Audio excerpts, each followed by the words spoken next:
Hi, this is Randy Pipes, and I want to welcome you to a Breakthrough Moment. In this lesson, I want to talk to you about stormproofing your life. Now, all around us are things that are really out of people's control. Things like health issues, economic issues, relational struggles. Life is crumbling all around us. But God tells us that there is a stormproof place where we can go. He calls it his secret place, the place of the Most High. And I'm going to hit just a few points from Psalm 91, and then we're going to go into the New Testament. But he says that there is a shelter of the Most High where we can find rest in the shadow of the Almighty. He says he will rescue us from every trap and protect us from the fatal plague.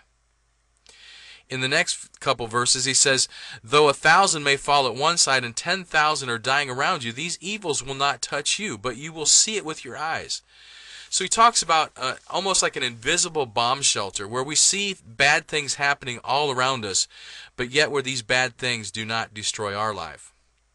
When we go into the New Testament, God likens this into building a house. He talks about a man who built his house on the rock and another who built his house on the sand. He said, anyone who listens to my teaching and obeys me is wise, like a person who builds his house on a rock.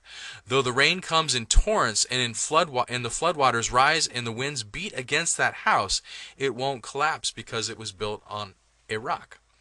Now he says, he who listens to my teaching. For 3 chapters here in the book of Matthew, Jesus has been delivering something called the Sermon on the Mount. And that is specifically the teaching that he's referring to. He says, when you build your life on what I've just told you to do, your life will be stormproof. And so we're going to take a look and just condense some of the points that come from Matthew 5, 6, and 7 to learn what a stormproof life looks like. Now, in the Old Testament, what you would have had to done has been perfect. You would have had to perfectly live by the law, which really man can't do. That's why Jesus had to come. And so he says there's another law that fulfills the law and the prophets. He says, whatever you want men to do for you, do also to them. Some people call this the golden rule. But basically Jesus is saying, take the grace that I've shown you, take the love that I've shown you, and use it to love other people. And when you do that, that fulfills my law. This key is the key that Jesus gives us for living in his secret place, or building our house upon a foundation that is stormproof.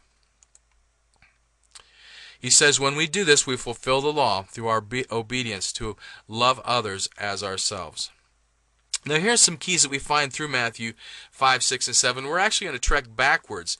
In Matthew 7, he tells us that we need to have a consistent and humble reliance. He says to seek and we will find, to knock and he will answer the door. And so this shows a life that is pressing into God for his strength and ability at all times. Secondly, he tells us that we need to live a life without judgment. He says that the same measure that we use to judge others will be used to judge us. Thirdly, he tells us that we need to be willing to see the truth about ourselves. He says to take the plank out of our own eyes so that we might see clearly to help remove the splinter from others' eyes. And finally, he says we need to be humble and wise in instructing others. This is where he says not to cast our pearls before swine. Just because God shows us something does not mean it's the right time or the right place to share our instruction with someone else. And so when we do share, it has to be by the guidance of his Spirit and with a spirit of humility. So just to look at these one more time, we need to be consistent and humbly rely upon the Spirit of God. We need to live without judging others because the measure that we use to judge will be used against us. We need to be willing to see the truth about ourselves. And when we do instruct others, we need to be humble and wise in our instruction. The secret to doing all these things is by seeking God's kingdom above all else. He says if we seek his kingdom and his righteousness, all these other things will be added to us. So he's telling us to have our priorities straight. The one thing in life that matters is following God with all of our heart, mind, soul, and strength. Christ sends us to fulfill his mission. Primarily, we're under his authority. That means that we don't have to bow to people-pleasing. We are to follow the instructions of Christ, remembering that we are his ambassadors. We are also to submit to others out of love. We don't do it out of fear just because they told us to do it, but because it's the right and loving thing to do. And finally, he tells us to tap into his provision to accomplish his work. He says he takes care of the lilies of the field and the birds of the air. How much more will he take care of us? The rest of this story, he says that our motives will be tested. And in different verses, he says we'll be tested to see who are we performing for, who are we giving to, who are we praying to, why are we fasting. A lot of good things are done with wrong motives, and the trials of life test those motives. Each test is an opportunity to adjust our perspective and our trust and to place them firmly in the Lord. Again, he says that he didn't come to destroy or abolish the law. He came to fulfill it. And the instructions he gave us through Matthew 5, 6, and 7 show us how to fulfill his commands so that we can live a storm-proof life. God's pathway is most often counterintuitive.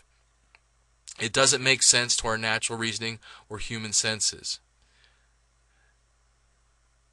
Our mission is to reveal Christ to the world around us through each and every circumstance that we find ourselves in. He tells us to be salt and to be light to the world.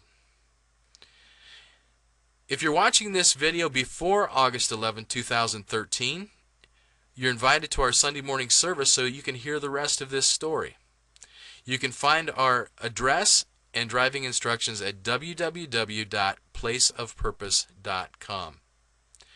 If you're watching this after August 11, 2013, you can listen to the rest of the message at the Place of Purpose. Simply click the Believers tab, the Believe tab, and then the Sunday Message tab, and then search through the pages or through the page or through the archives for the August 11, 2013 lesson.